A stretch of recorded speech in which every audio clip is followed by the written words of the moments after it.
think I read something that said the GM has plans to go all electric by like 2035 or something like that.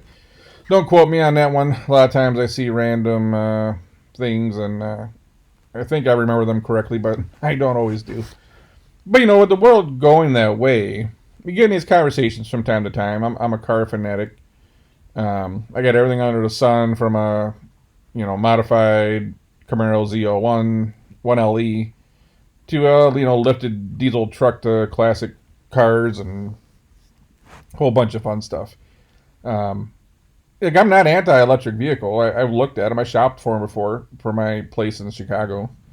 Thought it would be nice to have a plug in, zoom around the city, go pick up my Portillos, some RPM Italian, that type of stuff, and maybe grab some stands in the morning, give me that big ass Nutella donut, and then you go back and park. Not messing around with the gas stations. Like that gas station by Portillo's on Ontario is always a nightmare. Like I don't even want to fuck around with gas in the city, right? So I thought an electric car would be cool. So I'm not an anti-electric car.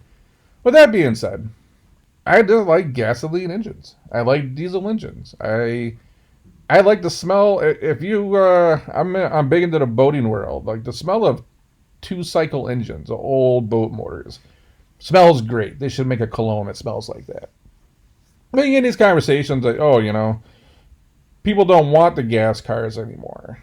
And I'm like, well, that's debatable. Because if you're into car culture, that's not true.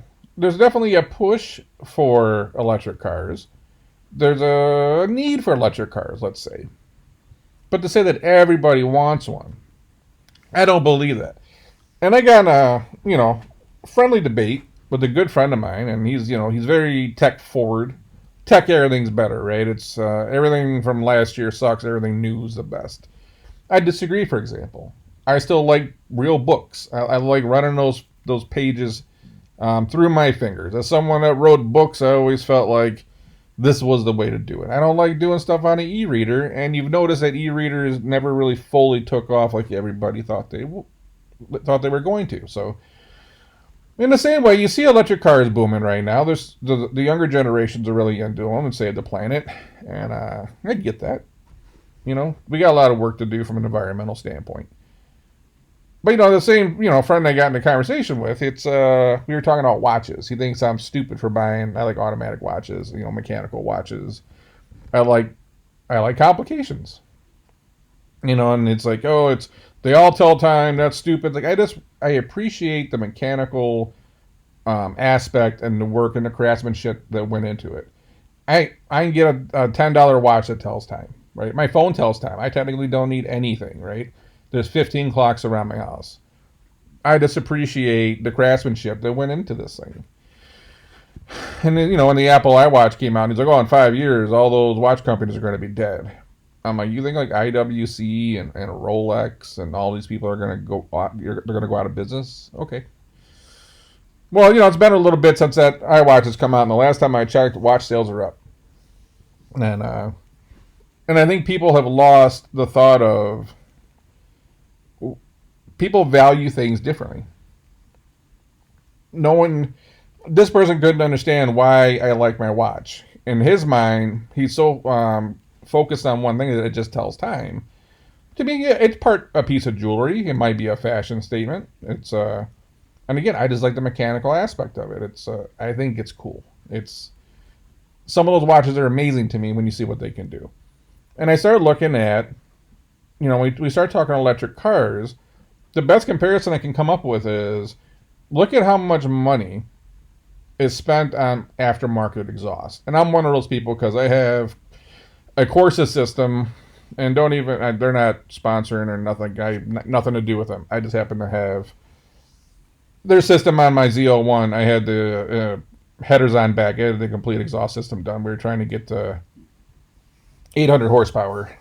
And it had to breathe, so we had to get that done. But when I look at the amount of money that's spent on aftermarket exhaust as a whole, we like our pops and crackles. We want the machine to breathe. We like modifying cars. The exhaust note is our soundtrack at the end of the day. Sometimes it's nice to just go drive and listen to your turbos. You want to listen to your supercharger whine. You want to listen to that raspy sound coming out of the exhaust.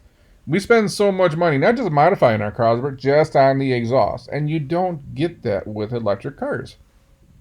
And you look at the amount of money spent there, and that tells you how big that market is. It might be a small market, but it's still a fairly large market. From I've seen people from Honda Civics to you got diesel trucks. Everyone's got some modified exhaust out there. This tells you that people still appreciate that mechanical side of the automotive world.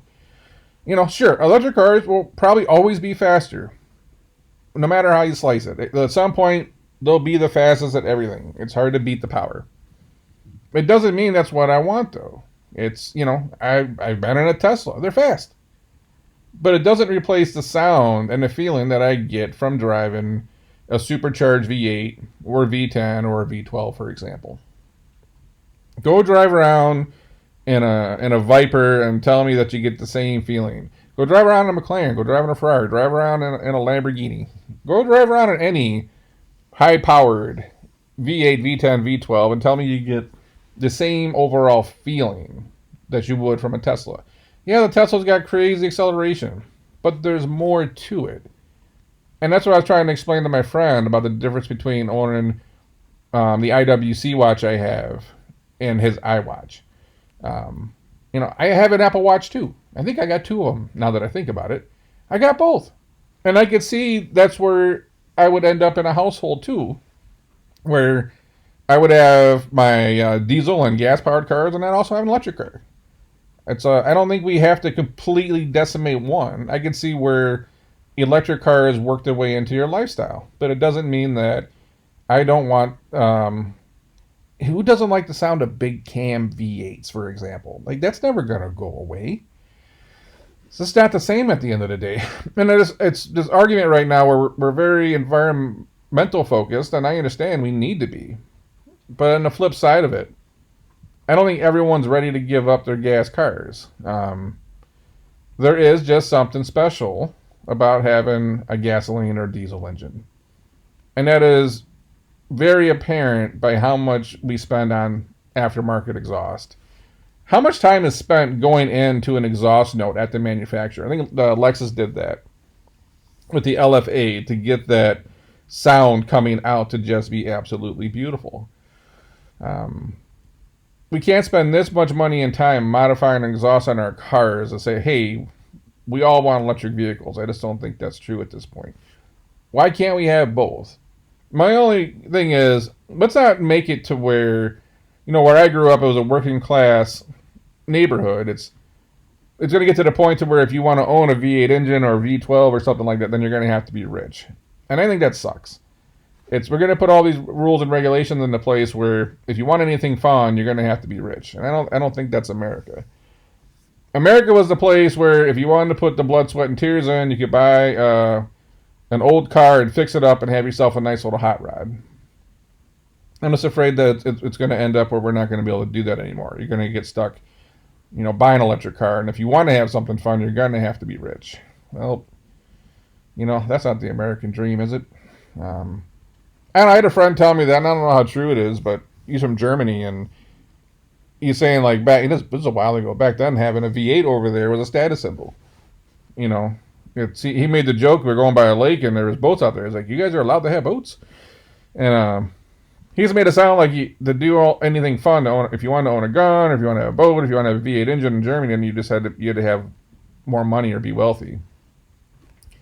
And I don't know how true that is. If you're in Germany, drop a comment below. I'd like to hear your opinion on that. That was one person's comments to me. But the thought is, I don't want to become a country where only the rich people get to do fun stuff.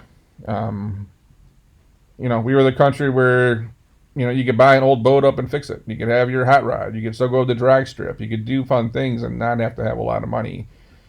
There doesn't seem to be anything cheap about electric cars, by the way. So now buying them and trying to keep one for like 10 or 12 years doesn't look, that. It seems like one of those things you want to lease and get out of in 3 years. I watched a repair video where they said the battery on one's like $22,000 or something. The problem is who ends up buying used cars?